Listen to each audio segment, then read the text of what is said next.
Hello, everybody. Welcome to my channel. I'm JCNGUNNER, and let's talk about some games, shall we? Today, I have a very special thing for you guys here on the channel. First of all, it's my first video in English, so yeah, that's a great thing. And but second of all, I have like an amazing guest here. We're gonna chat a little bit about Halo, about his channel, the legend of Halo lore, Ian from Halo Canon, the man himself. Thank you for agreeing to do this, man. How are you doing?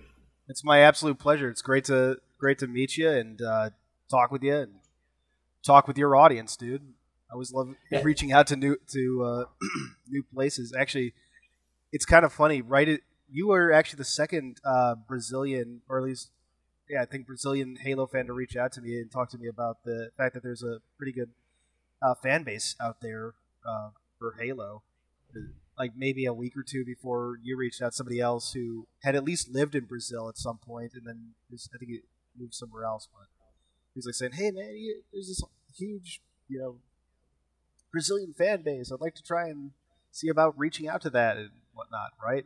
It's just Yeah. kind of funny that like it's in such a short time span that two people reached out and made note of that. That's really cool.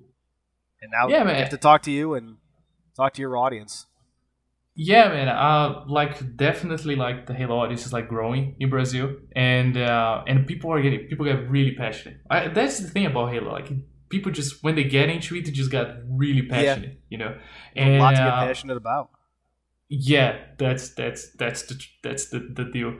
And like Brazil is like a pretty big like Xbox fan base. People are very like passionate about Xbox in Brazil. But the whole thing in Brazil started like really with the 360. So people they didn't get to like experience like Halo 1 and Halo 2 when they came out. So like Halo 3 was like for a lot of people like the first Halo experience they had. And in Brazil we got very big like rich fan base. But at the same time we got a big fan base. There's still a lot of people who like don't know about the franchise, or they don't know like enough, there are a bunch of people that they only played like Halo 5, for example. So, there's a good group of like content creators like right now that we are like really trying to push the like more of the Halo lore, or like just like really pushing people to enjoy the games, and like create like a bigger community. Because like for example, like when we talked on Twitter, like most of the big majority of like the expanded universe material doesn't really come there.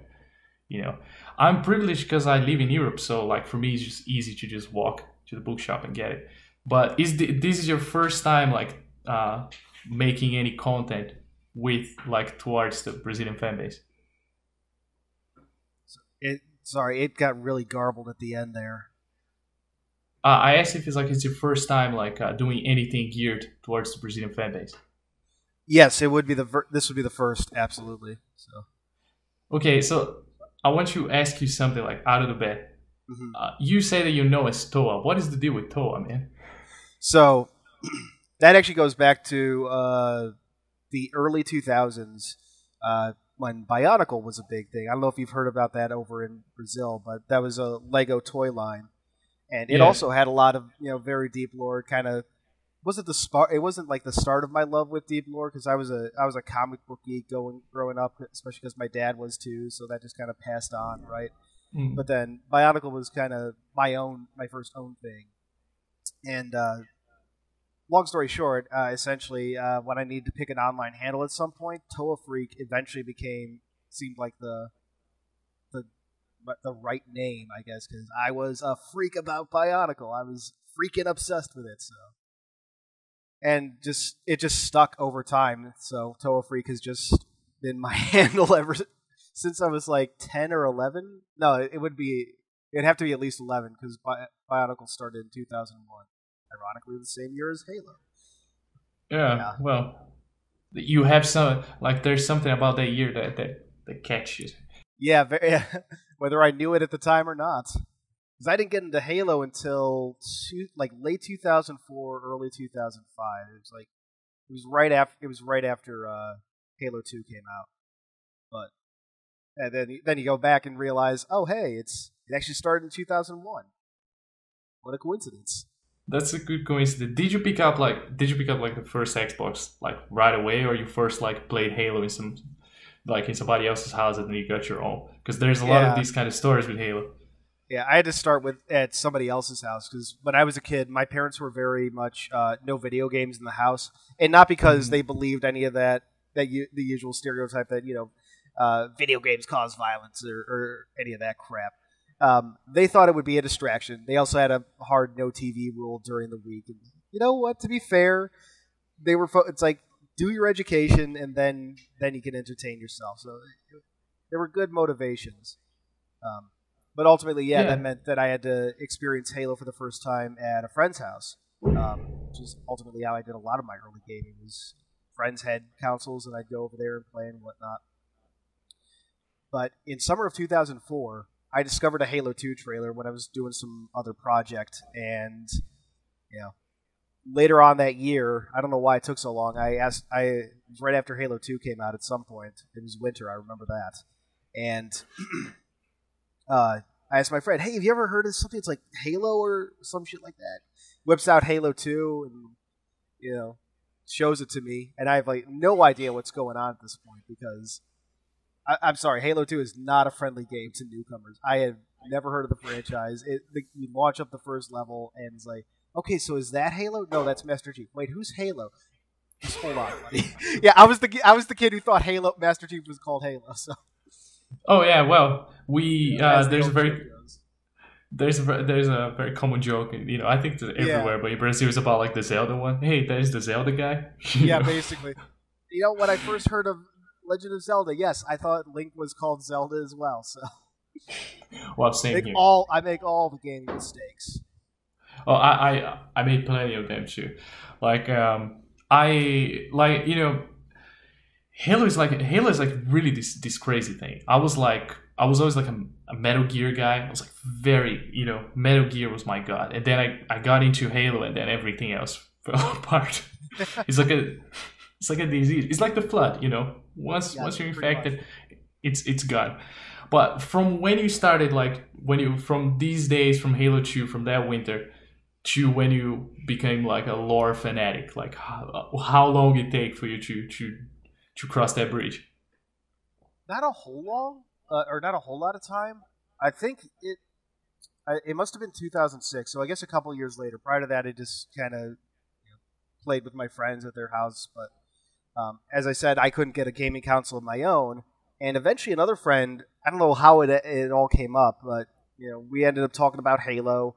He happened to mention that he was reading Ghosts of Onyx, and I'm like, wait a minute, there's Halo books, and so he lent me Fall of Reach, and yeah, that was pretty much the sealed deal at that point. And it's actually funny. He lent me the first two books, Fall of Reach and The Flood, and then Hmm. uh, I accidentally lost his copy of The Flood. So I went out, bought that replacement for him, then bought my own copies of the Halo books at the time, which was Fall of Reach, Flood, First Strike, and Ghosts of Onyx, and said, "Hey, dude, I'm so sorry. I lost your book. Here's a replacement. I got my own copy. So thank you for introducing me. I'm sorry I lost your book, but Well, yeah, little did you know that you become the Halo canon, man. little did I know. Yeah, but man, it's the work that you do. Absolutely, like it's not only amazing, it's like really essential, man. Because like Thank you. starting in 2014, like with so much like behind me, like I had like the books, and then I had like your videos, because I am also like a guy that I'm like very like geared toward like deep lore, and when I see like something's really complex, really complicated, like I go towards it. But like your videos were like a really good guide for me, like to like keep my interest, while I was like reading book through book, because I am not the Yeah, fastest reader in the world. I take like a good amount of time to read, so like it was really really interesting. And before I get to the next question, there is something like it was really really interesting, and I always thought, man, if one day I talk with this guy, I have to tell this story. Like I really love like New Blood, Halo New Blood. It's like really really great. And I had like the audiobook because I was working at the logistics center of the postal office here. hmm So long hours. I just had like the audiobooks in my head, and as soon as I finished the book, I watched your review of it, and like I could only hear the review because I was like working, and I don't know, it stuck to me to this day. Like when you were like talking about like the one Buck's talking to like the insurrectionists, like they're in and how passionate you got about his speech. I felt like, man, I felt like exactly the same way. Like that whole section just really hit me to the point that I ended up for the first and only time doing like a bit of like terrible voice acting to act out that scene but it was so good. It's like, come on, I gotta share it somehow, and this is the only way to do it. I can't just try and summarize it. I gotta play it out. It's the only way to get it out there. It was great. It was great. You have to keep doing that kind of thing, like because like more important than sometimes is like how good your voiceover is how much emotion you put in, because a lot when people like are listening to things, especially nowadays, there's so much content on the internet. People can like read, like feel the energy that you're like passing, and if you're like being true to yourself, like really it really stick with people, and it really stuck with me. So that one I had to tell you.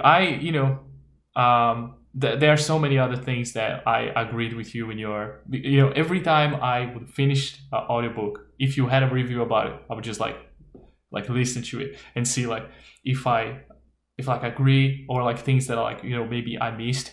And I also, another thing that I was like, those moments that you're just alone, you have your headphones and they're like, yes, exactly, like Mortal Dictator. I felt like that Karen Travis was a little bit too hard on like the Halsey Inquisition in that book, and I also got a little bit disappointed on how like Julam Dama will all the time like talk about like human sayings, instead of like coming up with like Sanhili on things. But hey, my next question is because it's hard to think about that you have time for anything else than Halo with all but are you passionate about any other franchise? Like doesn't need to be exactly game, but are you this passionate about any other franchise in a similar, doesn't need to be in the same level as Halo, but in a similar level? Oh, like I said, back in the day, Bionicle for sure was a big one. Currently, I still like to think of myself as very into the Gears of War lore. I still have yet to read the new book and comics. I have them; they're sitting on a shelf behind me, and I need to read them.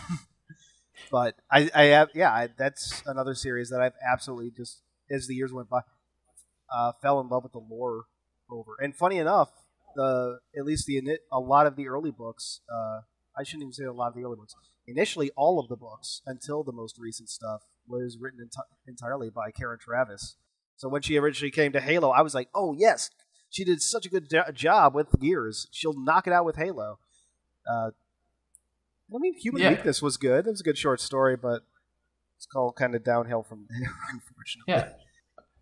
I like some things in Glasslands. Some things in Glasslands I like very much, like especially like when Julam Dama, like he's like just like talking about the faith of Sanhili, like the whole small print thing, like, hey, let's pick and choose what we want to keep from the faith as long as it serves us and stuff. Like it could be a little bit more deep, but those parts I really enjoyed.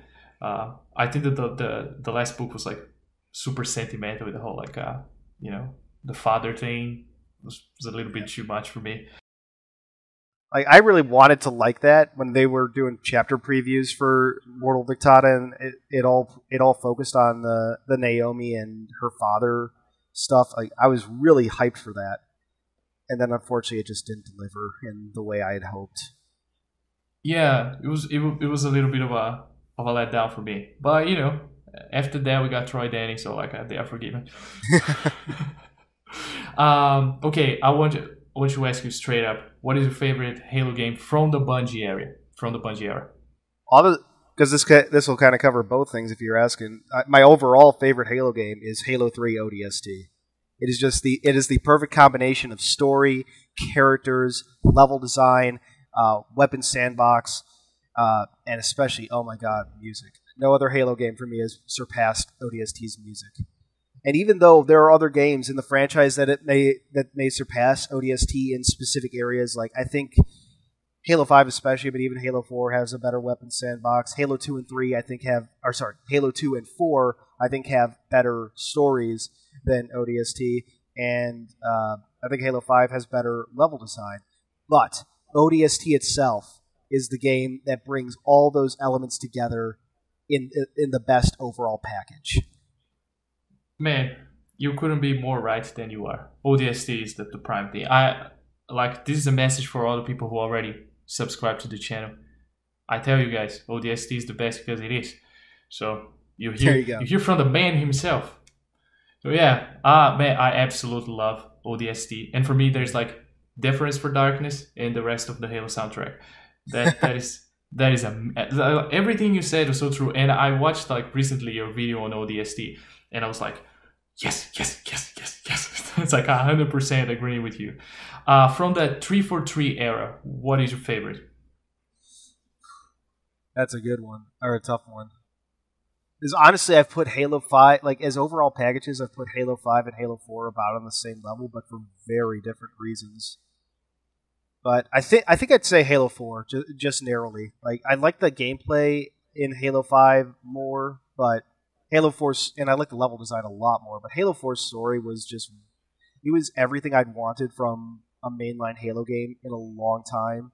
And honestly, like some of the gameplay decisions definitely have their issues. I still hate armor abilities. I hate jetpack as much as a lot of people hate sprint.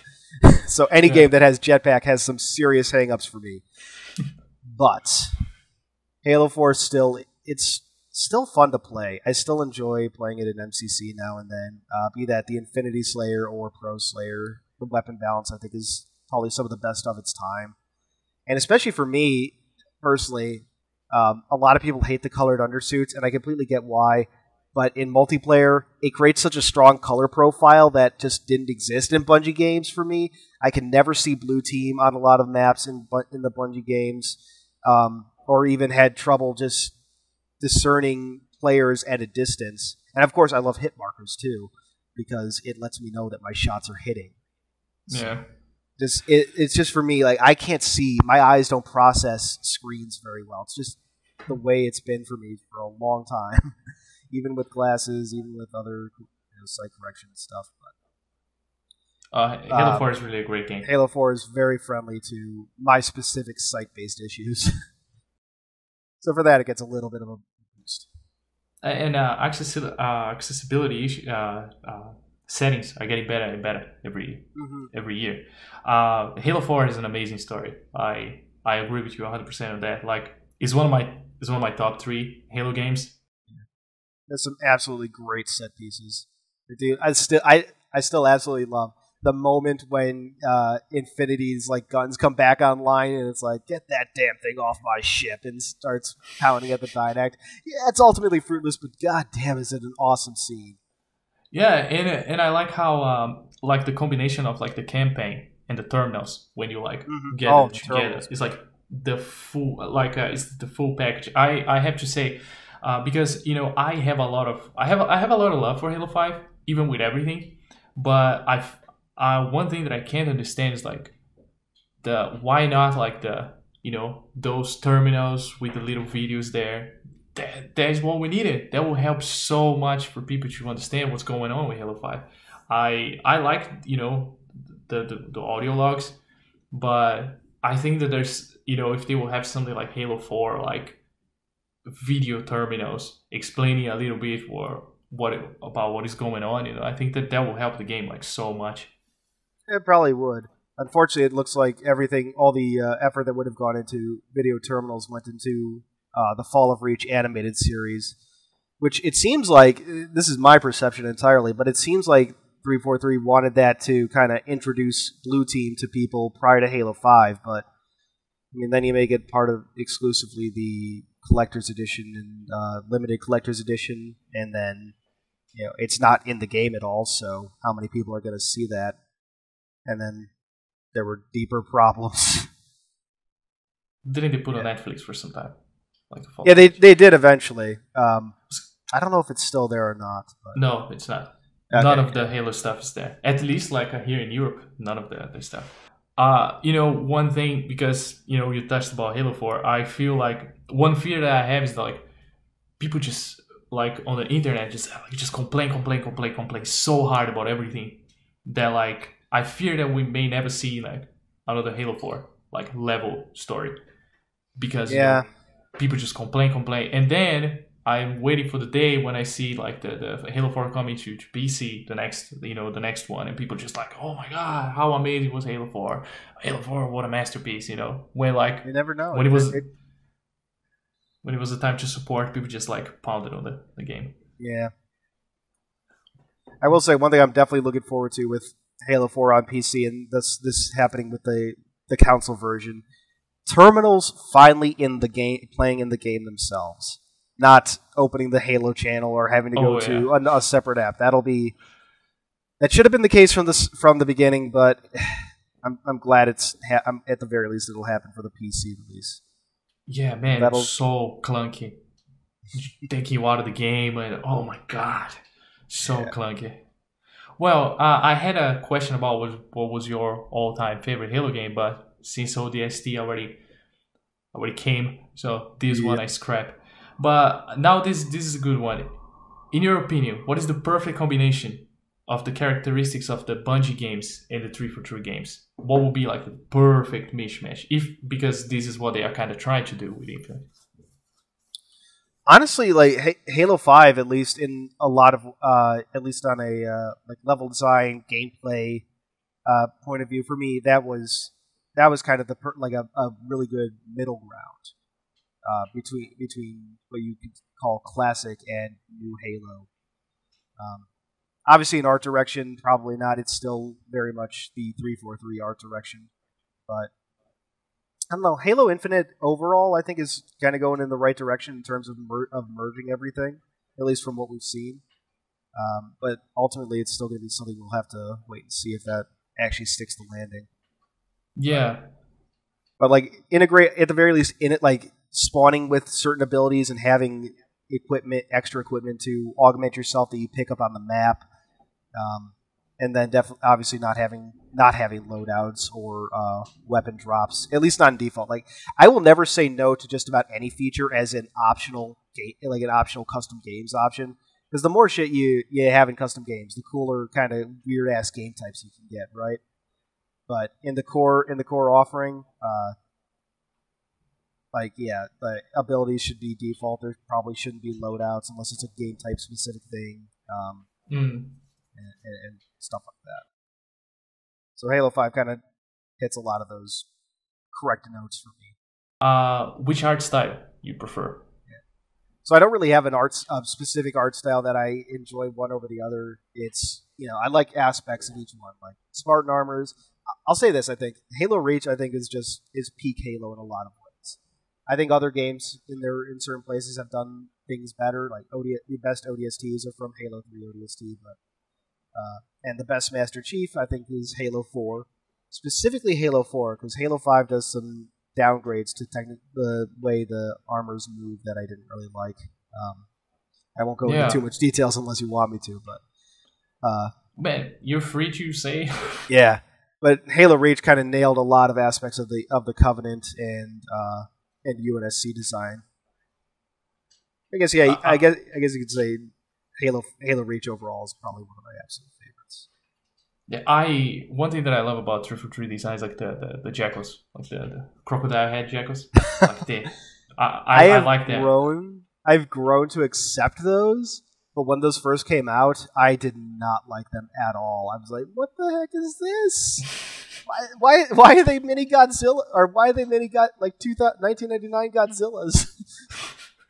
I get it. I get it, especially because like since 2004 you kind of are used, and in the lore they always are depicted as like bird-like aliens, and then they just appear like some weird crocodile, like albino crocodile. But I really like how the crocodile head looks like. Like I said, I've grown to enjoy it over time. But I am kind of glad that we're seeing the more classic jackal designs return for Halo Infinite. One thing that I never understood is why they don't just like since in the lore they're like different like variations of the same species. Maybe we should just get them all, you know? If that were possible from if that were possible in a game, I don't think anybody would have any objections. Like in fact, Halo Wars 2 does this. Great example is that the Suicide Grunts use the 343 design, and the main infantry grunts use the Halo Reach design. And nobody had a problem with that. In fact, a lot of people praised that. And there are other examples in that game of these, mixing designs from the different games. The only problem is that in a shooter, you kind of have a limited number of resources. So it's like, do we change? Which design do we go with for each of these species? That's why the Arbiter uses the Halo 4 and 5 Elite design, even though canonically he'd look exactly like he does in Halo 2 Anniversary. But we gotta use the same underlying stuff, and we'll just kind of cover it all up with armor. Yeah, I feel like for Halo Infinite I believe he's gonna go back. Like I don't think that we're gonna see any Halo 4 or 5 Elites in Infinite. No, we won't. I don't think it's not quite a perfect Halo 2 Anniversary Elite in Infinite from what we've seen, but it's definitely something more that people would think of as classic. In that gameplay, the one that we saw, I don't know, I got the vibe that they just got assets from other Halo games, like things that like straight up from the other games. In a lot of ways, yeah. Like, in fact, like if you look at that Elite Miner, the Blue Elite in that gameplay, its armor looks almost exactly like a concept from Halo Reach. Yeah, and that Phantom, man. That's the Halo Wars 2 Phantom. Straight up from the game, moving all blocky. Yeah. I hope they can fix that. It looks so bad. Yeah, that looks weird. I think they will, I think they will. Like, I thought it was weird too when I watched the gameplay. I was like, what's happening? But like, I feel like they now especially they have plenty of time to fix that. I'm a very positive guy. I think. I'm glad they're taking the delay time, whatever they end up doing with it, because the game needed it for one reason or another, and the team needs it. Exactly. However many years ago it was. Now, when they first must have been just a couple of years ago or a year ago. Bonnie Ross, there was an interview with Bonnie Ross, and they were asking, "Hey, why is Infinite taking so long compared to other games?" And she said, "Well, one big reason is we want to avoid crunch." And it's like, oh my god, yes, that's beautiful. Yeah, and it looks like they're still trying to avoid a crunch that'll put their employees through hell, and I think that absolutely deserves its praise.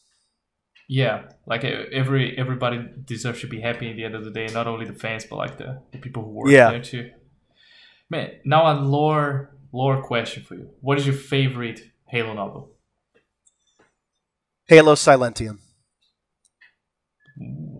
From third book from the Forerunner saga, I loved the Forerunner saga from the get-go. Cryptum was really good. Primordium, obviously a very slow burn, but I don't mind that sort of thing. Cryptum, there's a whole lot of lore that's dropped in there that's so damn cool. The journey to Path Chthona, the reveal of how the precursors were wiped out, and the confirming the flood connection and shit, which obviously had been confirmed in the last one, but kind of seen that in greater detail. But then the thing that really sold it for me was the sense of escalation. Like, I have never read a book where you could actually feel the tension building as we know we know how the book's going to end. We know the Halo's going to fire, but you really get the sense of the Forerunner Empire falling, of the time wasting away, and saying, "Oh, we got seconds left," and the sense of loss. It's something I've only really seen experienced in visual mediums, and granted, I'm not the most well-read person, so I'm sure there are books that can do this. Because obviously, this isn't Greg Bear's only book series out there. He's a bit of a sci-fi legend, but still, just the way Silentium did it, man. Yeah, Silentium is a great one. It was hard for me to go through Primordium. Like, I have to be honest with you, Primordium was really a lot of people do, and I completely get why. It's like, if it's hard to get through Primordium, I get it. I'll say this: if you're having a hard time reading it, do the audiobook, because Tim DiDavo narrates that. aka the voice of Guilty Spark, Yeah. or at least the English voice of Guilty Spark. Oh yeah, I don't know any other voices, man. I'm one of those guys. I refuse to play those. Like in Brazil, there's a lot of dubbed stuff, but I just refuse to.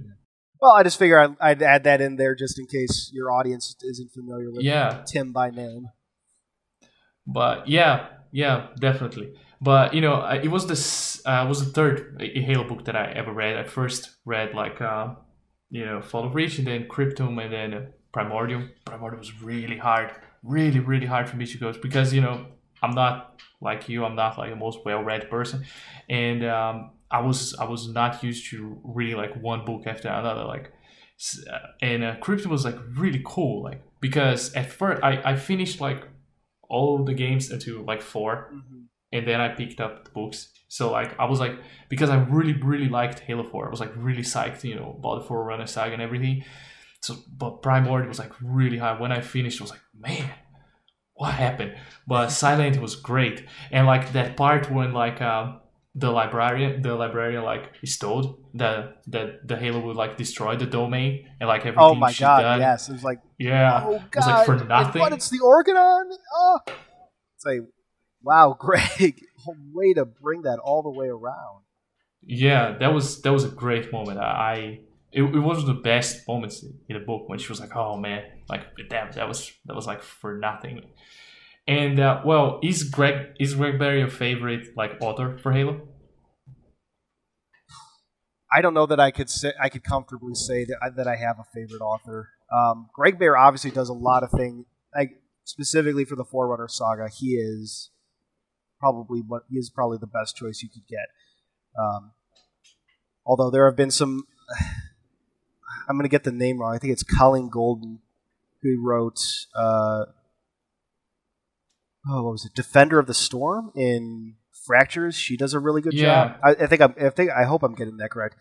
And then Kelly Gay picked up some Forerunner themes in her most recent Halo Renegades book that she absolutely nails. I would love to see her approach to a Forerunner era book.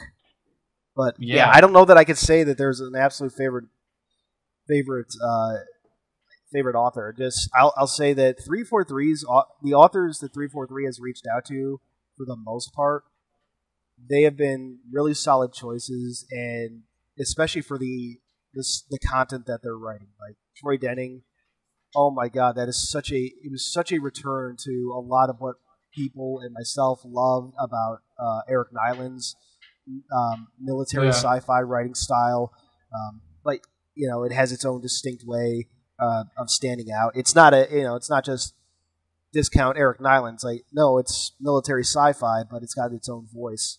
And then again, Kelly Gay. Oh my God, Kelly Gay. She picked up.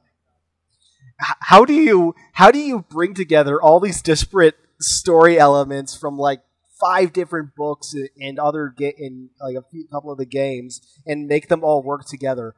I don't know how you do that, but goddamn, she figured it out. Oh, and man. Of course, Greg Bear was an absolute knockout. A lot of the authors in Fractures and Evolutions, the anthology books. Man, that was a very good answer, because you're 100% right. There's many good, like Matt Forbeck also. Man, that guy, I love the work he did. Yeah. Who could ever think that you'd be able to capture Nathan Fillion's speech patterns and cadence in text? But Matt Forbeck did it. Yes, he did. Those books, even without knowing that it's Buck, it just your mind automatically thinks of Buck just because 100%. It reads like Buck sounds. 100%. I agree so badly with you. Like I remember after I listened to because I read and listened to the audiobooks of Last Light and Retribution, two of my favorite Halo books, and I remember when I watched your video and you said about like Troy Denning bringing that like Eric Nyland like vibe back to Halo, but in his own way. I absolutely love those, and this is even a question that I have around here, but like I thought that the Keepers of the One Freedom would be like the perfect like enemy for like a Master Chief in infinite. Like, you know, thinking about the whole thing you got to create it, you know, and like Castor was like he's like so devoted, you know. It's a brute led faction, you know. I thought it would like fit so well being like the hand of like a space Hitler Cortana, you know, against I like agree. I agree, as I'm sure you know. Like yeah. ideal world for me. Have created forces that are made up of Keepers of the One Freedom and Prometheans, and then you have the Banished as a secondary enemy, because I'm not against them being in the game, just as the primary enemy. Yeah, that was kind of weird. That would have been nice, I think. And like, you know, I was thinking like, you know, since like you know, Troyden is the blue team guy, you know. He's the guy, he knows how to handle the blue team. He created the Keepers, and then he wrote like a Silent Storm and Oblivion. I thought it was like you know, it was a kind of setup already. Like, hey, let's bring those guys in, but you know, let's see what the Banish can bring. But I still hope that we see the Keepers in a game. It will be a shame if we would not see them. You know, is there any author that you would like to come back to the franchise? Maybe Greg Bear. John Shirley, who wrote Broken Circle, and I mean that's back in like 2014. But damn, did he do an amazing job with that. I'd love to get a follow-up on the Usan Sanghili. Usan Silas. Yeah. But even if that weren't it, I would just love to see more from him. I still haven't gotten to read the BioShock books that he wrote, or any of his other works, sadly. That's on my very extensive to-read list. But he did a damn good job with Halo, and I've heard nothing but good things about his other work from people who have read it. So I'd love to see him come back. Otherwise, like it's funny you ask the question, and I'm thinking it almost took me a second, and then luckily I thought of John Shirley. But like a lot of the authors have come back. You know, Eric Nyland, granted not since 2009. I would love to see him come back, but he did return after a hiatus. Joe Staten obviously came back. Yeah. Tobias Buckle on board recently. I hope he gets to do more, because I love anything to do with Grey Team, man. Grey Team's my absolute favorite Spartan team, so like I'm eager to see him coming back.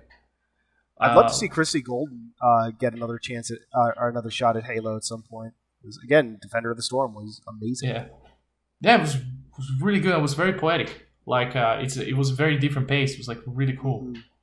Mm-hmm. And about like a Broken Circle, one of the best covers for Halo book.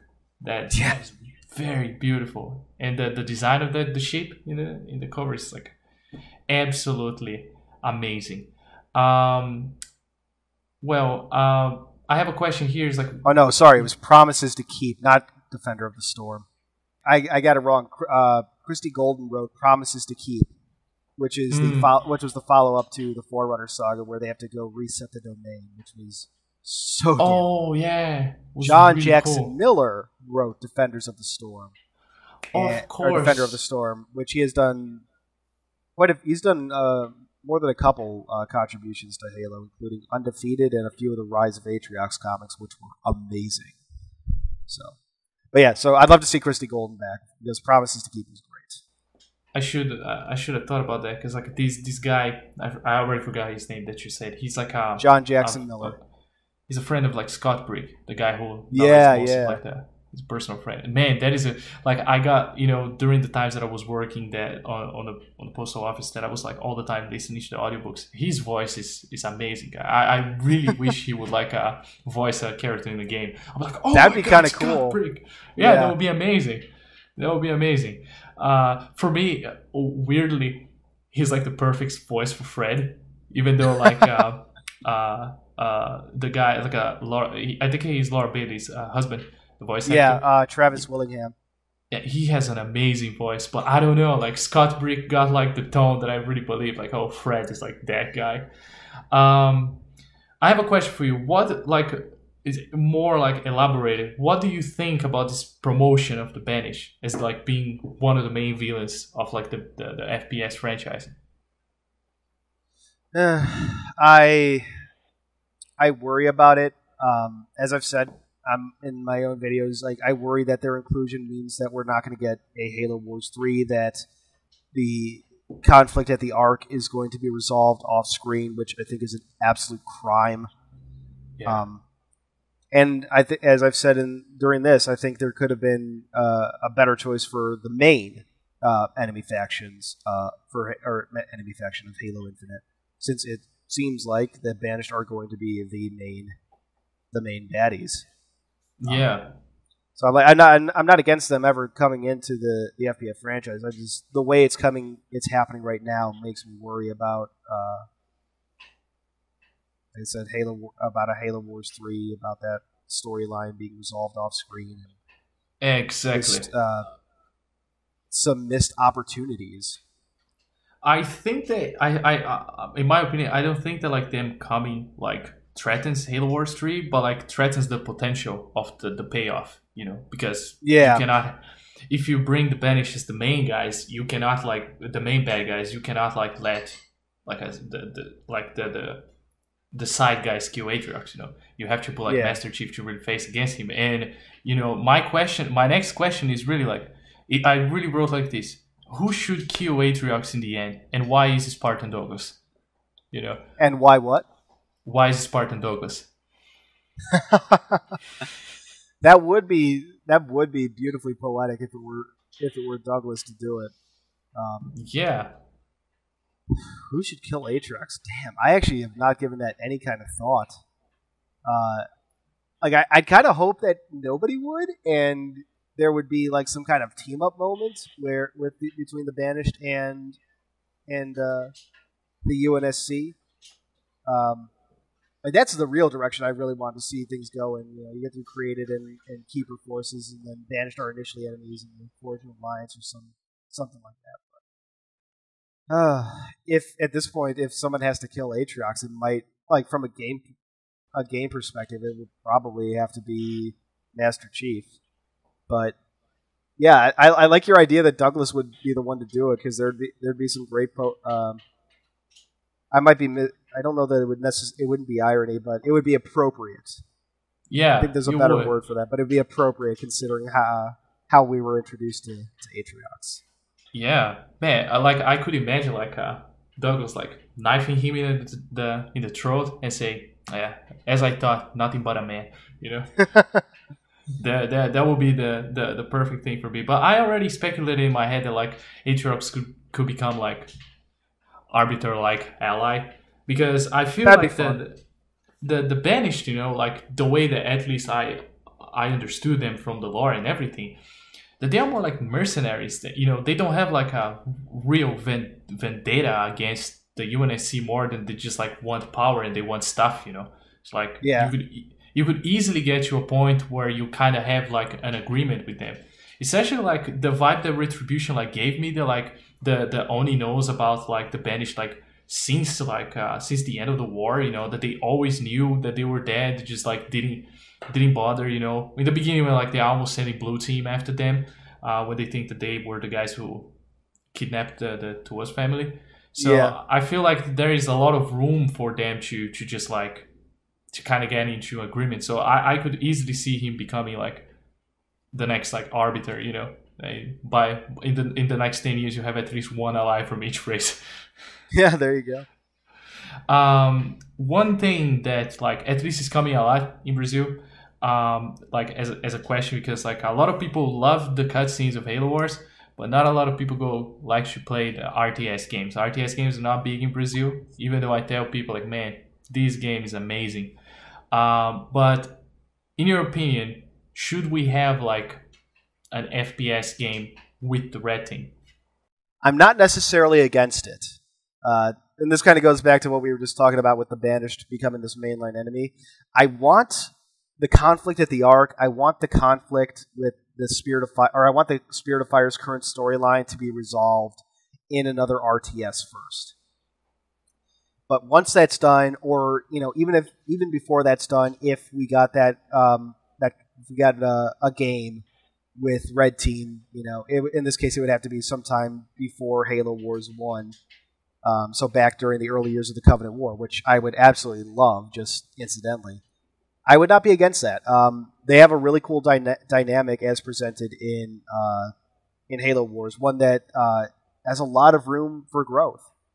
So yeah, I'd love to see something that shows off kind of the more the family aspect of the Spartan 2s specifically. Because even though we get some good team dynamics with Noble Team in Halo Reach and a bit with Blue Team in Halo 5. Halo 5 just didn't have enough time to really present that as well as it could. Like, it's there if you know about it, but it doesn't really get to be fleshed out and developed in a way that I think comes across for general fans. So, yeah, considering how many people really got latched onto Red Team specifically in Halo Wars 2, that'd be a great opportunity to show off some sides of the Spartan that we haven't gotten to see outside of the books.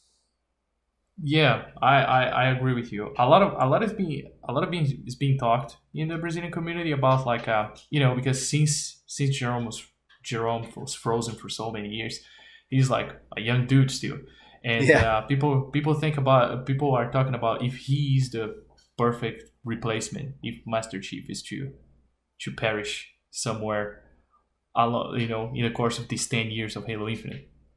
Would you see Jerome as like a good frontman for the Halo franchise? Obviously, from a general perspective, he would be, just because people have latched onto him, as we've discussed. From a more personal point of view, I don't want a singular frontman after the Master Chief retires. I want a variety of stories, and honestly, this is what I feel 343 should have done from the very start. Introduce new characters, give them their own trilogies, their own storylines, however you want to do that. Give us some more game variety. I would kill for a Halo game that focuses on stealth. Sell Halo, but that's neither here nor there. So, from a marketing point of view, Jerome's a really solid choice, and I don't necessarily have any objection to him specifically. I like Jerome a lot, but I would hope that there would be no more singular main character, perspective character, that we'd have kind of something more like we were seeing in the 2009-2010 era of Halo, with multiple disconnected stories with their own perspective characters and protagonists. Yeah, I agree with you. I see that Halo should be it's so big that it should be focused on the universe. The universe carries the story, and then everybody just plays a part on it. Yeah, basically what we've seen from the books brought to the games. Exactly, and also would help out 343 to bring a lot of elements, a lot of elements from the lore, instead of just focusing on this more simple game. Because I even have a question for you. If you, I don't know where it is. I wrote so many questions. I already lost. I'm picking and choosing the ones that fit the topic of conversation. But do you prefer the Halo games being more dense to the side of bringing more from the expanded universe, what kind of Halo 4, Halo 5 try to do, or something more direct and simple, the Halo CE and stuff like that? I think you could easily have something of a middle ground that does both, where you can have a story that's presented simply, that you can just play through and enjoy on its own, but then with these deeper layers and elements from the EU. I mean, I think the main reason that Halo 4, especially, and Halo 5 to a lesser degree, kind of dropped the ball on these aspects is that these elements from the EU weren't given proper introductions. They weren't given the proper time to develop. So, yeah, they kind of rushed a little. Is it with Halo 5? It's a lot rushed. I don't know if you feel like this, but this is a question that I didn't write, but now it's a good point you ask. Mm-hmm. I feel like the Spartan lock that we got in Nightfall is not the Spartan lock that we got in Halo 5. And do you feel like that? Do you feel like that there's two different guys, and if you feel like that, what do you think happened? Because he's very bland on Halo 5. I don't think it's not necessarily that it's too different. Or like, I get what you're saying. Absolutely, there is a difference in characterization between Nightfall and Halo 5. And granted, it's 2 years, things can change. But I think the disconnect there is like Halo Nightfall was kind of supposed to get us, like, introduce a version of Locke at the start, and then kind of set him on the road to what would become the Locke we know in Halo 5. And I kind of see elements of that in there, but it just Nightfall really dropped the ball in a lot of ways, and it did not land. But I'd also say like Locke was never bland for me in Halo 5. So. Like, I kind of like him, but if when I watched like Nightfall again, I felt like that he, maybe bland is not the best word, because like especially my wife preferred him to the Master Chief. I don't know if it's the whole thing that he shows his face, but like,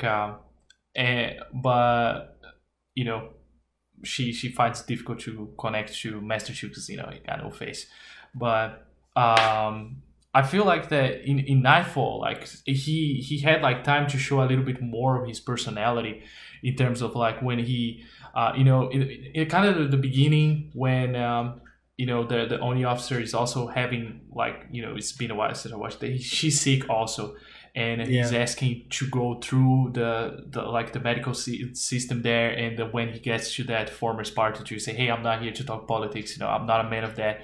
I just want to get my people well. Like, I felt like that, especially like in the first half of the game, it kind of lacked that a little bit. Like, he was a little bit dry in that talk with Buck.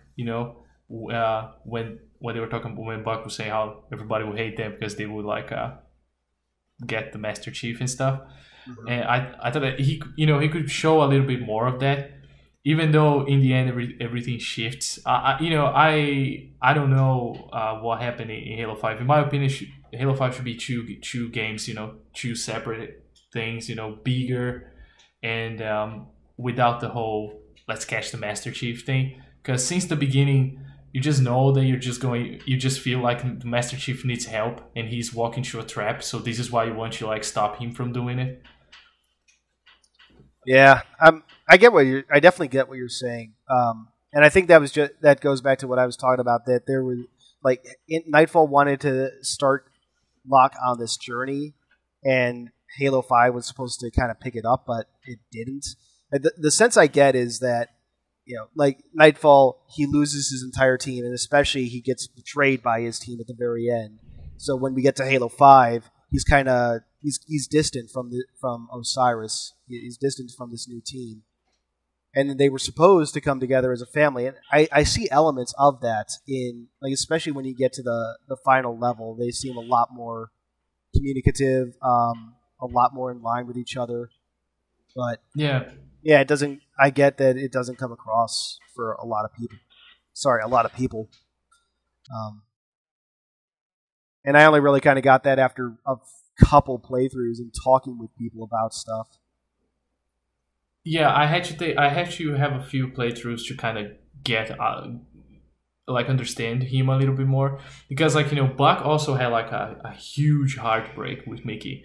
Even that, like, the whole point of him getting to Osiris, like, hey, I don't want to lead any team right now, and then but he was like more open to it since the beginning. Even though I see like Buck is a guy who lost so much that like his humor is more like that defense mechanism, so he doesn't have to think about like in the very beginning of ODST when Veronica is asking like, oh, are they new? Are they replacements? And then he said, oh, in this point in the war, who isn't? Who isn't?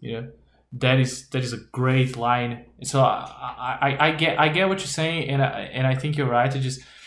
I just feel like the Fireteam Osiris kind of dealt a bad hand in Halo 5, and I really want to see them. I really want to see them in the future. Like, I think that there's a lot of potential there. Like, Tanaka coming from where she came from, with like that dialogue that she has with Buck in that mission that we just walk in Meridian. It's like really cool, like lore wise, like two very distinct, like different points of view, about like, and it's like so interesting. So I really want to see them them having like a chance to not like, you know, be in a game where they don't have like to share the spotlight, or they're like people are just not like, hey man, when I get to play with the chief, where's the chief? Where can I play with the chief? Halo 5 should have been. It should have been an Osiris game, not titled Halo 5. And then Halo 5 could be something else. Talking about Halo 5, you know, this is kind of out there. I don't really think this is gonna happen. But do you think that Halo 5 should somehow be integrated to the Master Chief Collection, where you have like really this package with every Halo FPS before Infinite? I don't think so, no. I do think Halo 5 should be ported to PC, absolutely, but I think as its own game. Like the Master Chief Collection right now is already absolutely massive, and adding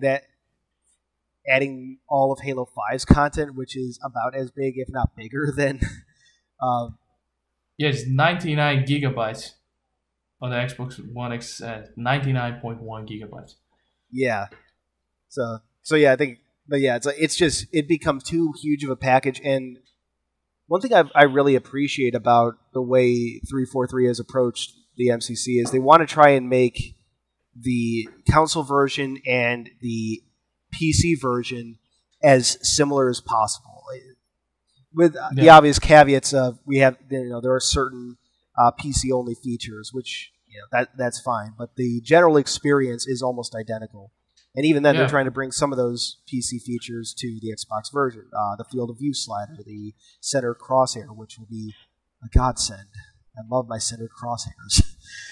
But if you were to try and bring Halo 5 into the MCC on PC, I don't think you could do it for MCC on console, because back when Reach was coming out, they were saying that they were running out of memory for the MCC because of the addition of Reach. So... got like Halo 5, I think would be impossible on console, and I don't want to have like two different experiences. But mostly, I just don't think that the file size would be appropriate. Halo 5, I think, would just be better as its own standalone experience. Yeah, it would be like a Call of Duty Warzone. I don't know how many gigabytes is that thing now. Absolute insanity is what it is.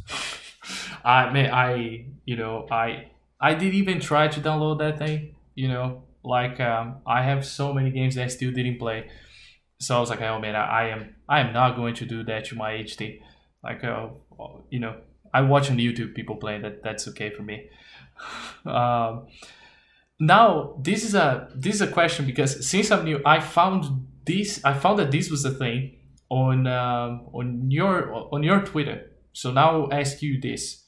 If we're up to you, would you prefer the Forerunners and the humans to be the same race or different like they are now? I didn't know that it was ever like supposed to be the same, guys. Yeah.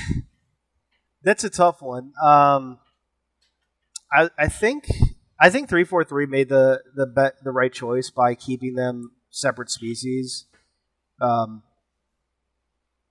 Just because, as poetic as them being the descendants of Forerunners is, the prophets discover, these are actually surviving Forerunners. Our religion is false, and we're going to go wipe out our gods.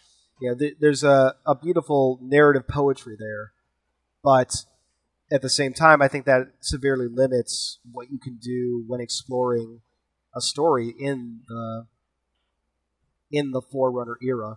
I think it would have been a lot less interesting, a lot more straightforward. And obviously, a straightforward story isn't a bad thing, but I think when you're diving into beings like the Forerunners, it probably would be a bit too restricting. So yeah, I'm with you on that one.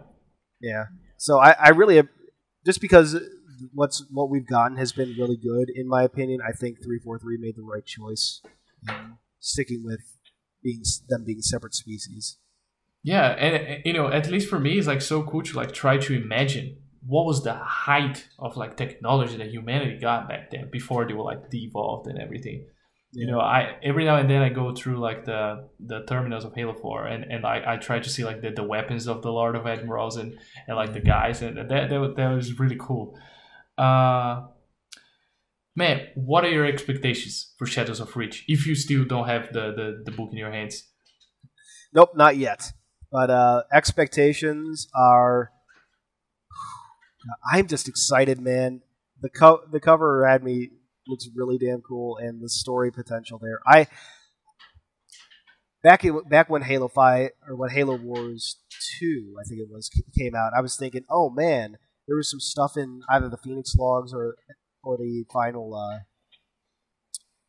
the final cutscene and stuff that made me and a lot of other people think, oh man, are we going back to Reach? Is there going to be something on Reach that's going to play a role in Halo 6? You know, as we thought of it at the time. And while that doesn't seem to be the case anymore from the game point of view, the fact that we're going back there finally, and that there might be something there to take on Cortana, that is the culmination of a lot of theory crafting. So I'm excited to see. I would love that we're in a game, but the fact that it's being explored at all just has me excited as hell. I'm a little less excited about the fact that it's probably the Banished are going to be the quote unquote secret enemy on Reach, but whatever. Yeah. I'm still excited to see everything else that happens. And Troy Denny's just a masterful author, so it's going to be a fun read no matter what. Yeah. Any fears? Like for example, some things that we should see in the game be resolved in the book. Like nobody will ever forgive them for letting Master Chief reunite with the Arbiter in a book. Yeah, that was I've found the people that rag on that to be. I found it to be ridiculous because it's barely a reunion in New Blood. They just they meet and it's basically off screen, so it's not their true reunion. Not as I would perceive it. But do you have any fears with the book? Like what the book could like resolve? Not really any fears. I mean, there's always this nagging thing in the back of my mind about the created conflict being resolved off screen, but I don't think that's going to happen in a book. I could see it happening in the game somehow. God knows how that would go, but I don't think it's going to happen in a book. So. Yeah, I have the same feeling, and I also have the same fear that, oh man, I don't think it's gonna happen, but please don't resolve the conflict on the book. Now, what about the Harbinger? What is the Harbinger? That is an excellent question. What I would like is if it were actually the Didact returned, but I don't think that's going to happen. I think the Harbinger is going to be something entirely new that we haven't seen before. But you think it's going to be like from the Promethean side, or you think it's going to be like yet another faction? I think it's going to be something entirely new. It might be a faction, it might be an individual. I don't think it's going to be anything like, unless it's the Didact, I don't think it's going to be anything Forerunner, but who knows? Yeah, I mean, the way that Escharum talks, like, oh, we are both like fighting on behalf of the will of Atriox. Yeah. That's the part that really gets me like, what? Okay, so whatever the Harbinger is, it's bullshitting it's bullshitting. Definitely. It would be cool to see like that betrayal, which I think that like it's like right there, that Escherum's gonna be betrayed. Like the whole thing, like when in other podcasts that I did with like Brazilian Halo content creators, we were talking about it, and I have this feeling that like when Escharum says like, oh, I defeated all your forces, I would like to say that it was hard, but it was actually quite easy. And then I feel like, oh man, you pressed the button, didn't you? You pressed the button. That's kind of what feels to me. That like it was something that happened like suddenly, and that he was kind of told what to do. Like, hey, do this, and you're gonna solve your problems. Like, so I feel like that there's gonna be some betrayal there, and I hope there is. Now I want to talk a little bit about the new characters. Like you, I believe the Escharum thinks that Atriox is dead. But also, like, what do you think? What do you feel like maybe he was trying to like kind of like usurp the power from Atriox? Like that he kind of knows that Atriox is not dead, but he's trying to rally the forces anyways. I believe that Escharum genuinely believes that Atriox is dead.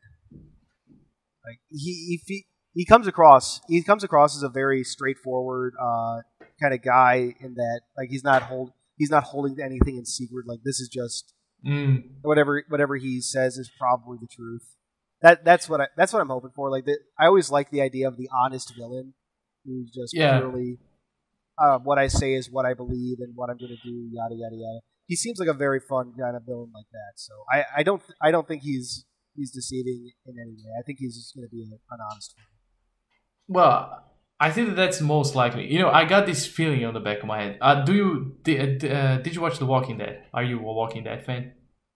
Not all that much. Yeah, I'm familiar with it. I read the comics, but I have not watched the series. Yeah, it's because there's this moment. Stephen Ogg, you know, the guy who is at Trevor in GTA.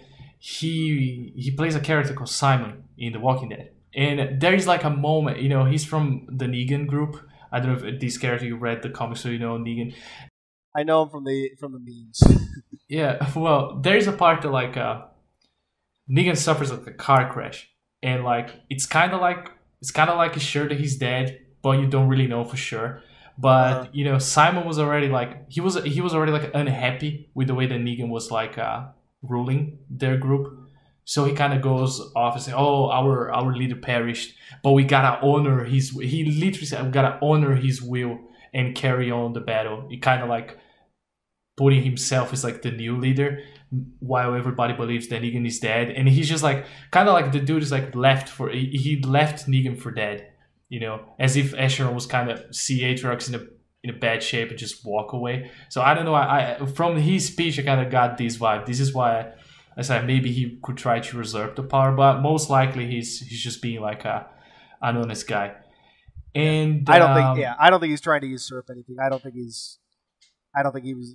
It was that kind of situation like you were describing there.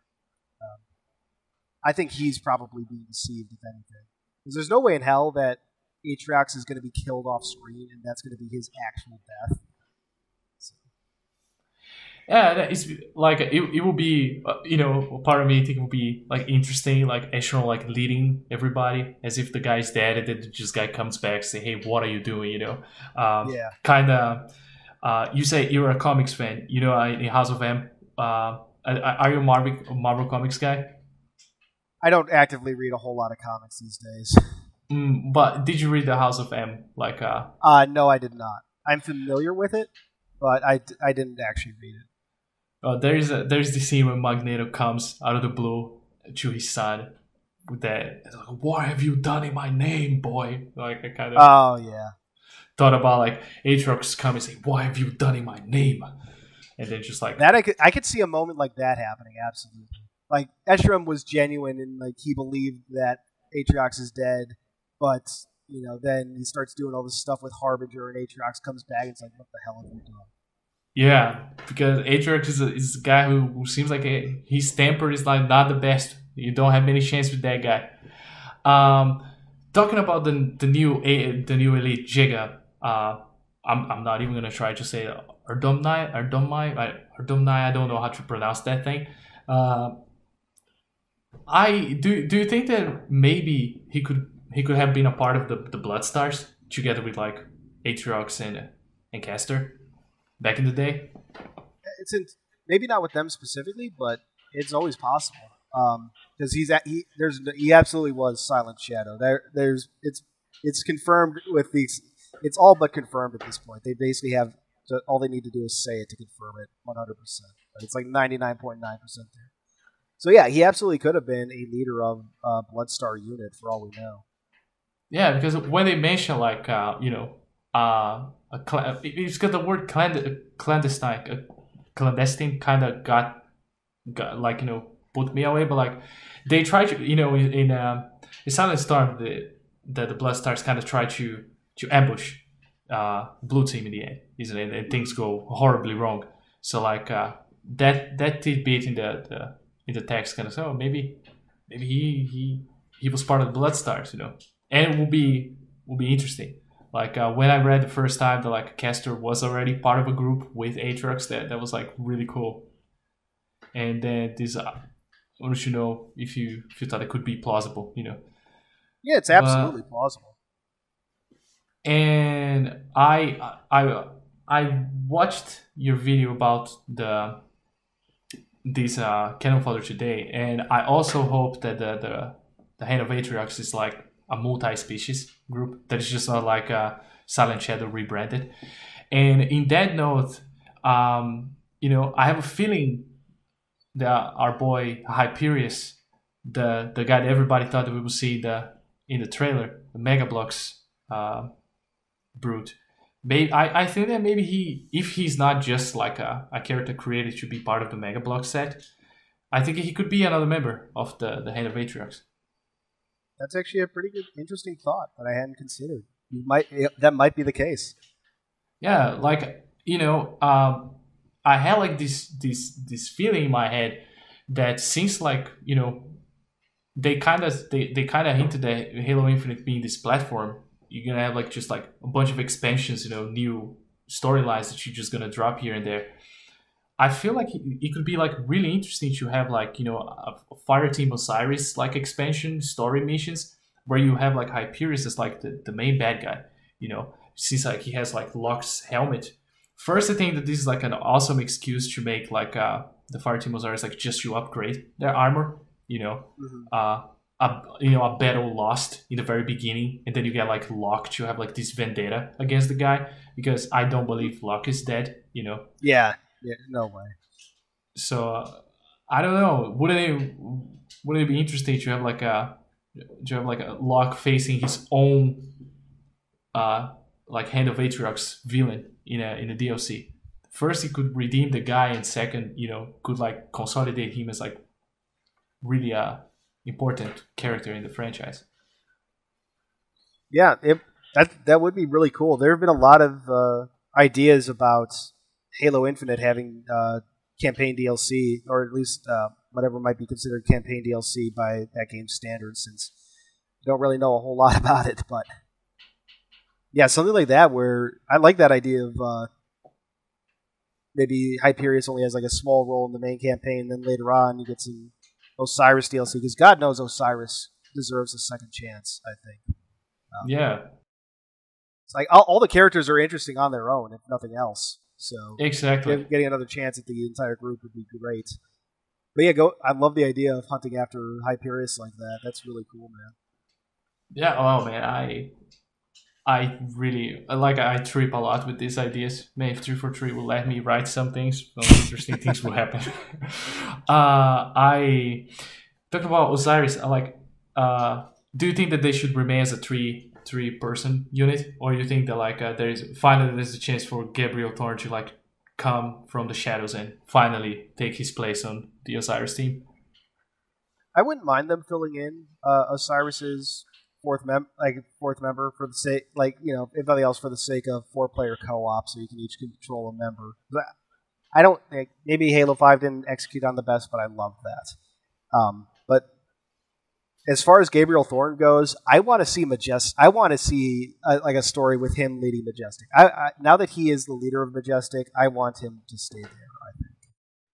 Like if they hadn't made him the leader in Escalation, then I would absolutely be on board with that. But now that he's actually leading his own team, I think showing off Majestic under his command would be the way to go. Yeah, a lot of people in Brazil would like to see like the return of like some sort of Spartan ops. I think that like the cutscenes was great. The gameplay was could be a little bit more thought out. You know, just like recycled missions, but like I think it was pretty cool. Like, and about like Alpha 9, I think we're gonna see them again in the game, but because now they are Spartans, do you see a possibility that we can have like another game featuring ODSTs? I hope so. Like, obviously, it wouldn't be a true ODST sequel, but another game with Alpha 9. In fact, it's you were talking about stuff on Twitter. Me and some other people were just talking about the idea of an ODST or an ODST sequel with Alpha 9 again. And now that Dutch's wife Gretchen is part of that team, I think she would be the perfect point of view character, like the perfect main playable character for any such proposed sequel. Yeah, but I think that like I think it's kind of a given that we're gonna see them because like Halo 5 received a Yeah, lot of criticism, but Buck was like the highlight. Everybody loved Buck being there, yep. and so I think it's a given. I really like the development that they got in Bad Blood, and I just wonder if we will ever have a game with true ODSTs, like troopers I again. I Since do our hope we main get guys. like an actual ODST style game with ODSTs. Obviously, a different squad, um, but I would love to see that sort of thing again. And maybe really make you feel like an ODST. Because one thing I've noticed recently is I was doing some stuff with ODST. ODSTs can apparently jump higher, like gameplay wise, they can jump higher than Noble 6. So maybe make us feel like an actual ODST. ODST, the game was a good step in the right direction, but let's keep going. Let's see how far you can make us feel like a normal human in the game. Yeah, like this is a point that I wanted like to get with you. I have to be honest. ODST is my favorite, but I didn't really feel weaker in the game. I don't know if it's because I was I played. I think that Halo 2 is the only game that I never finished on Legendary, but like the games on Legendary, they're like so hard. Especially when you're playing. When you're playing Halo for the first time, and that. I really didn't feel like weaker. I felt like, okay. You're slightly weaker, but it can be hard to discern. Yeah. Yeah, well, since we're almost finishing, I know you have to go soon. I just something popped in my mind. Maybe the guys from the ODST team from Halo Wars 2. We have a game with them. Like after everything is resolved, and then like they are rescued. I would absolutely love that. And since we already have like a DLC with them, it's not like such a big jump. It's like easier than just like bring a completely new group of ODSTs. But Ian, absolutely, man, I already took like almost 1 hour and a half of your time. Yeah, man, it's been my absolute pleasure. Thank you so much for being a part here, man. Like anytime you're like super invited to like be part of like our podcast. Even though everybody's Brazilian, they ask, you answer, I translate. People will be absolutely thrilled. And it sounds like it'd be a fun time. Yeah, we had I was a part of it. It wasn't on my channel. I had Team Dog. Team Dog. He was part of already a podcast with like with my friends, and I was translating. It worked out pretty well. In the beginning, it was a little bit janky, but people got like into it. But man, you have like an open invitation, like to just come back to the channel to chat a little bit about Halo. And yeah, man, that's it. Like, hope you have a great week. Thanks a lot for being a part, man. Thank you for having me, man. Pleasure talking.